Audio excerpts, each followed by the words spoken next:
வணக்கம் friends. Just think இட்ங்கிற நம்மளோட சேனலை சப்ஸ்கிரைப் பண்ணி என்னோட வீடியோஸ்க்கு சப்போர்ட் பண்ணிட்டு இருக்கிற எல்லா நல்ல உள்ளங்களுக்கும் ரொம்ப ரொம்ப நன்றி. இன்னைக்கு நம்ம ரொம்ப சுவாரஸ்யமான ஒரு டாபிக்கை பார்க்க போகிறோம். சீனியர் சிட்டிசனுக்கு நம்ம கவர்மெண்ட் ஒரு ஜாக்பாட்டான ஒரு இன்ஃபர்மேஷனை கொடுத்துருக்காங்க. யாருக்குங்கிறத வீடியோவில் பார்க்கலாம்.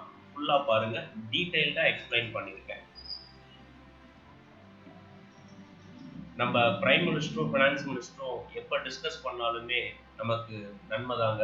ஸோ அந்த நன்மையான விஷயம் என்னத்தங்கிறத பார்த்துடலாம். நம்ம ஃபினான்ஸ் மினிஸ்டர் ஒரு முக்கியமான அறிவிப்பை பட்ஜெட் 2021 வெளியிட்டாங்க.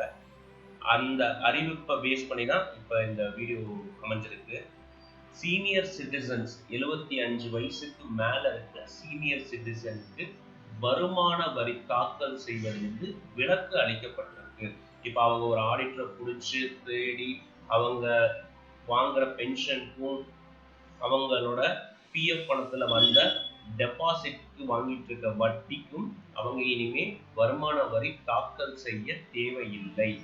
ஸோ அதுக்கோட ப்ரொசீஜர்ஸ் என்னென்னங்கிறத இந்த வீடியோவில் ஒவ்வொன்றா சொல்கிறேன்.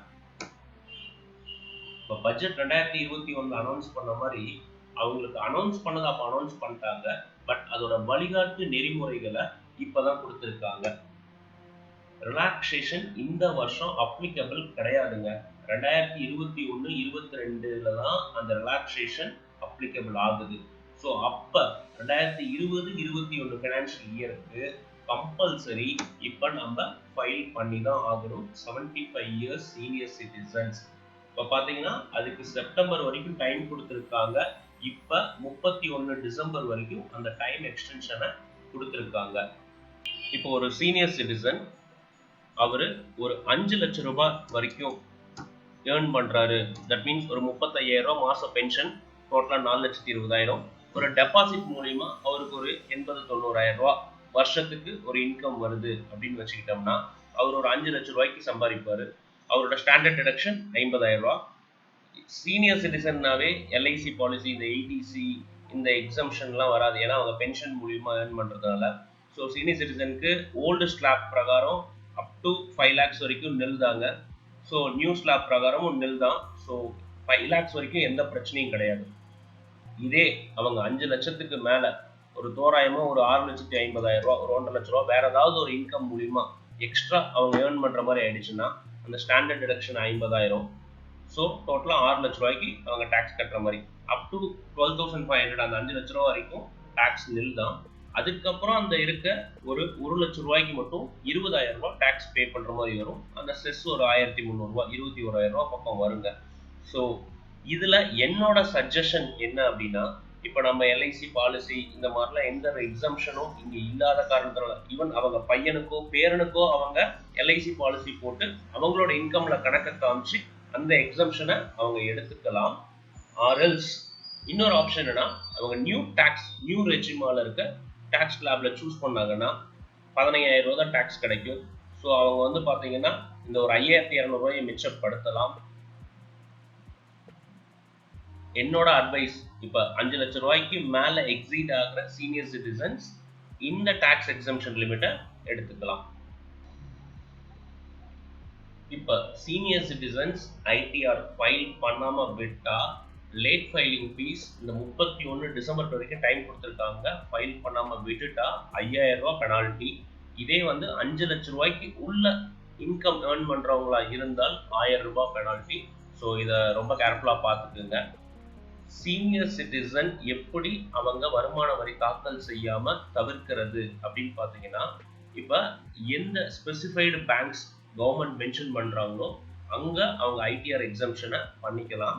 அதுக்கு பேங்க்ல இருந்து 12 BBA அப்படிங்கிற இந்த ஃபார்மை அவங்களுக்கு கொடுப்பாங்க. இந்த 12 BBA ஃபார்மில் டிக்ளரேஷன் ஃபில் பண்ணி தரணும். என்ன டிக்ளரேஷன்னா, இவங்களோட பென்ஷன் அமௌண்ட் எவ்வளோ, இவங்களோட வட்டி வருமானம் எவ்வளோ, வேற ஏதாவது வருமானங்கள் இருக்கிறதா, இல்லை இன்சூரன்ஸ் பாலிசிஸ் பையனுக்கோ பேரனுக்கோ இந்த மாதிரி யாருக்காவது போட்டிருக்காங்களா அப்படிங்கிறத இவங்க மென்ஷன் பண்ணி கொடுக்கணுங்க. கொடுத்தா இந்த ஐடிஆர் எக்ஸம்ஷன் கவர்மெண்ட் தள்ளுபடி பண்ணல, இந்த எக்ஸம்ஷனை பேங்கே பண்ணிடுவாங்க அப்படிங்கிற விஷயத்தை தான் இதுல சொல்லியிருக்காங்க. இந்த டிக்ளரேஷன் வந்து பாத்தீங்கன்னா ஒரு தடவை கொடுத்துட்டீங்கன்னா இனிமே கொடுக்க வேண்டிய தேவையில்லைன்னு கிடையாதுங்க. நீங்க கொடுக்குற அந்த எக்ஸம்ஷன் லிமிட் ஒரு வருஷத்துக்காக மட்டும்தான் அப்ளிகபிள். இப்ப சப்போஸ் 2021 22 ஃபினான்ஷியல் இயருக்கு கொடுக்குறீங்க அப்படின்னா திரும்ப 2022 23 ஃபினான்ஷியல் இயருக்கு நீங்க இன்னொரு தடவை டிக்ளரேஷன் ஃபார்ம் நீங்க கொடுக்கணும். யாரெல்லாம் இந்த நிபந்தனைக்கு கட்டுப்படுவாங்கன்னு பார்த்தீங்கன்னா சீனியர் சிட்டிசன் இந்தியராக இருக்க வேண்டும். அவங்களுக்கு 75 வயதுக்கு மேற்பட்டவர்களாக இருக்க வேண்டும். அதை நல்லா நோட் பண்ணிக்கோங்க. பென்ஷன் வருமானம் மட்டும் இருக்கணுங்க.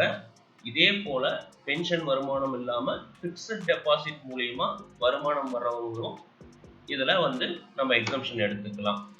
பென்ஷன் வருமானம் மற்றும் பிக்ஸட் டெபாசிட் வருமானம் ரெண்டும் ஒரே வங்கி மூலமா பெறக்கூடிய சீனியர் சிட்டிசனா இருக்கணும். ஸோ அப்பதான் அவங்களுக்கு அந்த எக்ஸம்ஷனை கால்குலேட் பண்ணி ஐடிஆர் ஃபைல் பண்றதுக்கு ஈஸியா இருக்கும், அந்த டிக்ளரேஷன் ப்ராசஸை கம்ப்ளீட் பண்றதுக்கு. ஸோ ஏங்கிற ஒரு பேங்க்ல வந்து நான் டெபாசிட் வச்சிருக்கேன், பிங்கிற ஒரு பேங்க்ல எனக்கு வந்து பென்ஷன் வருது அப்படின்னா, ஸோ நீங்க அதை சின்ன ஆல்ட்ரேஷன் பண்ணீங்கன்னா நீங்க அந்த பென்ஷனை மாத்திக்கலாம் வேற பேங்க்குக்கு வர்ற மாதிரி. ஸோ உங்களுக்கு ஒரு ஆடிட்டரை பிடிச்சி ஃபைல் பண்ணணும், ஐடிஆர் ஃபைல் பண்ணணும் அப்படிங்கிற அந்த ப்ராப்ளம்ல இருந்து தப்பிச்சிடலாம். நன்றி நண்பர்களே. Thanks for your support.